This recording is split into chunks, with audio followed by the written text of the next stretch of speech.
Hello again, everyone, and welcome to Good Vibes. I'm Martin False, joined by Debbie Cox DeNova, our transformation coach. And today we're going to talk about shaping beliefs. What does that mean? I'm not quite sure, but I'm going to ask Debbie. Hey, Debbie, how are you? I'm doing well. How are you doing? Good. All Good. right, shaping beliefs. I Yeah. think I know where you're going, but I'm Yeah. not quite sure. Well, beliefs shape the way that we experience life. It's been Hmm. shown over and over again the power of the human belief.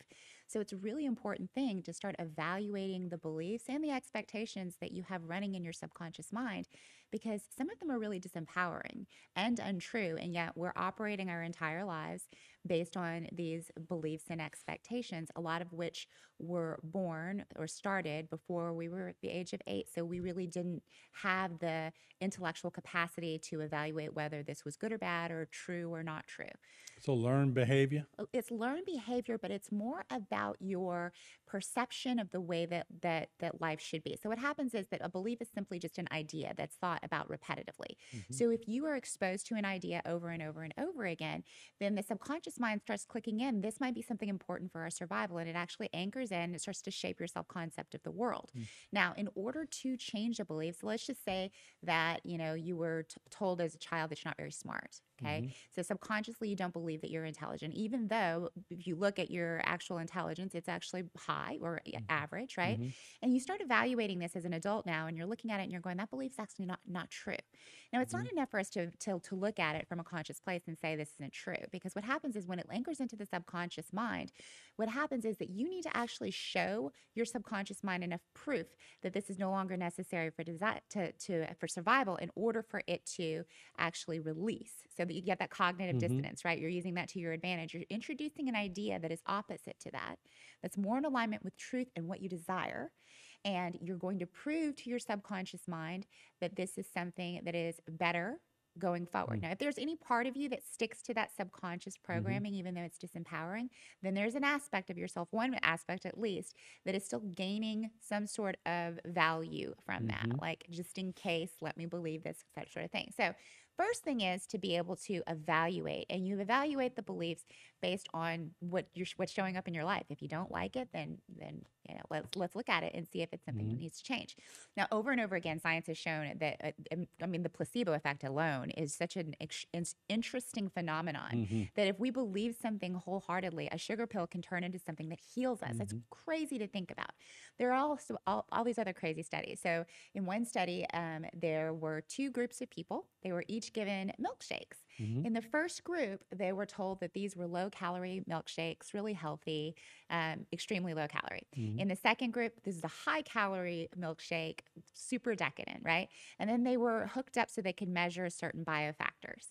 And one of the biofactors was ghrelin, which is a peptide that increases when you're hungry.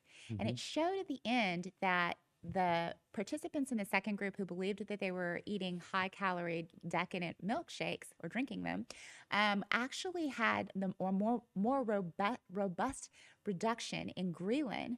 So their biochemistry actually changed, even though Hmm. both groups were having the same milkshake. So just the belief that this milkshake was higher in calories and more Hmm. decadent actually satisfied their hunger more than in the first group, and it's the same Is that milkshake. what they call psychosomatic, or is that a different Yeah, term? I mean, yeah, it is. It's a belief system, but here's the thing: is that with psychosomatic and with anything else, you have to actually believe it, right? So some Hmm. people go, "Oh, cool! I'm just going to tell myself that a cupcake is as good as a broccoli to me, and I'm Right. going to eat it." Well, if you already know and you understand the difference between a cupcake and broccoli, it's probably not Hmm. going to work for you. There was another study that was done in the dark. So they brought people in the dark and they gave them ice cream, and they said, "This is some strawberry ice cream that we need you to evaluate to see if it's any good." So they ate the ice cream, came back, and over half of them said that it was delicious strawberry ice cream, when in fact it was chocolate ice cream. So, I mean, I don't know about you, but chocolate and strawberries, they taste very different, Yeah, I right? could tell. Right, right. So, but over half of them could not tell because their expectation was setting they're basically setting the arena for them to evaluate this. And then finally, in a study about rats, there was a research psychologist named Bob Rosenthal Hmm. who, early in his career, went into a room full of rats and labeled each cage with smart rat or unintelligent rat. So smart and dumb rats, even though they were all the same. Then he took researchers in and he assigned rats to them and said, you either get a smart rat or a dumb rat, and you're going to run them through some tests through a maze, and you're going to evaluate their performance. It wasn't even close. The quote unquote smart rats actually outperformed the not smart rats in all of the tests that were given. So you kind of go, well, how is that? Like, how is it the expectations of the researchers would set that big of an example? Well, when we expect something, and this happens with humans too, obviously, there are small little things that we do that are different. So handling the rats more gently will actually help their performance. If you believe you have a dumb rat, maybe you won't, you know? You make a good point, because in our class of 78, me, Harry McCullough, Brian Molison, David Fauke, you got to go down the line. Yeah. Our dads, our whole life, told us how good we were. Yes. So we go, and we were playing lights out. We were winning games, went to the state championship, and then we go to college, and there's athletes so much better. Yeah. And we're going, we weren't that good. We just thought we were. Yeah, this is But interesting. we won because we thought we were. Exactly. It's been shown time and time again in research, teachers can affect the IQs of their students. Other people have learned how to trick the negative, or flip the negative, maybe I should say, Yes. and they do pretty well. Yeah, absolutely. So it all starts with that moment of evaluation where you kind of go, wait a second, this isn't true, and yet it's kind of running my life, right? And there's some research. Carol Dweck has some research on different brain mindset types. So some people believe in growth.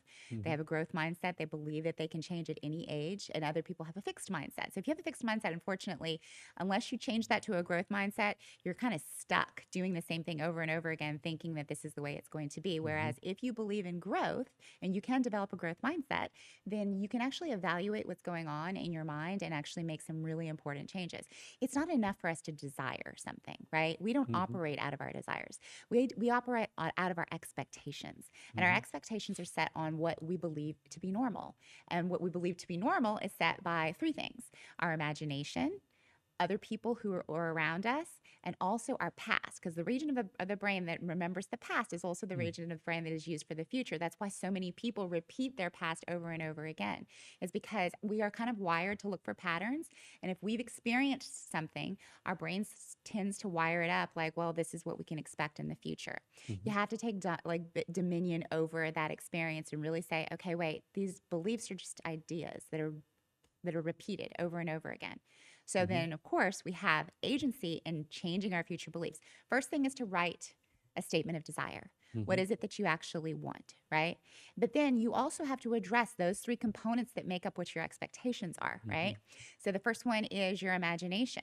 If we can direct our imagination to actually rehearse the future. So we can actually think about what it is we want based on the statement of the desire and actually rehearse it, because our mind doesn't make the distinction between past, present, and future.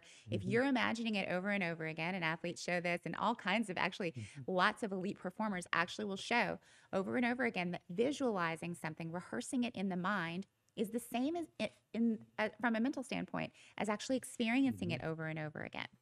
Yeah. You can actually experience muscle growth from I that. mean, I always sort of reflect on when you're talking about when I used to be a high jumper, I used to put the bar up to where I always wanted to jump. Yeah. And then once I got fixated on that height, I'd raise it 6 more inches. Yes. And once I got acclimated to the fact that I thought I could jump that, which in my mind I probably couldn't, and I'd bring it back down to where I want it to be. Oh, I love that. Yeah, I love so- that. You just shoot for the stars. Yes, exactly. And you're taking action according to that. So that's amazing. And then the other thing to remember is that in these studies we're talking about, where the teachers and the moms and the trainers are all having influence, experimenters having influence on the outcome, is that we are extremely contagious as people to each other. So evaluate your circle always, whether it's friends or family. The people in your inner circle, the people who have the most influence on you, that are closest to you, need to be evaluated, because their expectations of you, if they don't expect very much of you, it is highly unlikely that you're going to exceed their expectations. When you surround yourself by people who see good in you and good for your future, and actually who are attaining what you want to achieve in life, you're more likely to achieve that, because, again, we're contagious. Yeah, that's a great point, because I remember a lot of my friends when they went off, or like when Harry went play baseball. Yeah, I was always tracking Harry to see how he did, yeah, and just really pulling for him, and pulling for all my friends. But I see friend groups sometimes that are going, I'm making it look like I'm pulling for them, but I really want them to fail. Yeah. And that drives me crazy. Yeah. I don't know where they get that. Exactly. Well, and it's an ego thing because part of the human condition is that when people are doing worse than you, there is a tendency for humans, they've shown in studies, to actually feel better about yourself, right?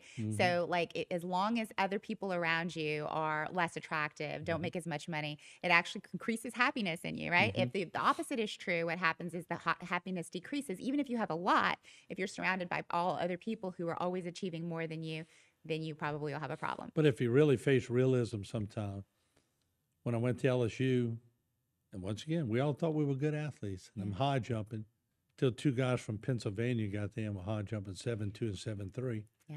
That night I told the coach, I appreciate the opportunity, but I think I need an education because I will never jump 7.2 or 7.3. Right. So you got to be realistic with your goals. You really do have to be realistic. And that's a problem right now with the digital age, is that we are seeing the best of everything, and things that are digitally altered and enhanced and things.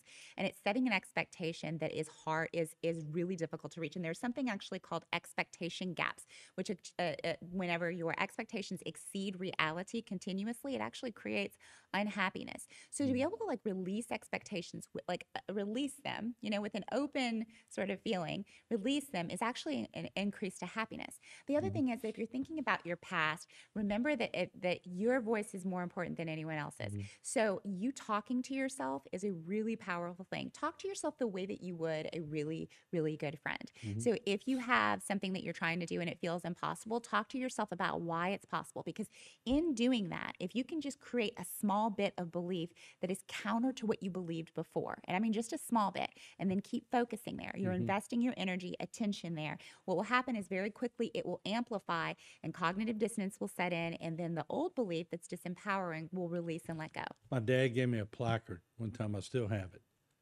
Show me a good loser, and I'll show you a loser. I still have it on the desk. I've seen it. Yeah. Yeah.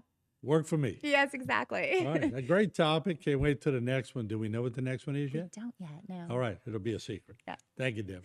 You're welcome. All right. We'll be back next week, same place, same time. Good vibes.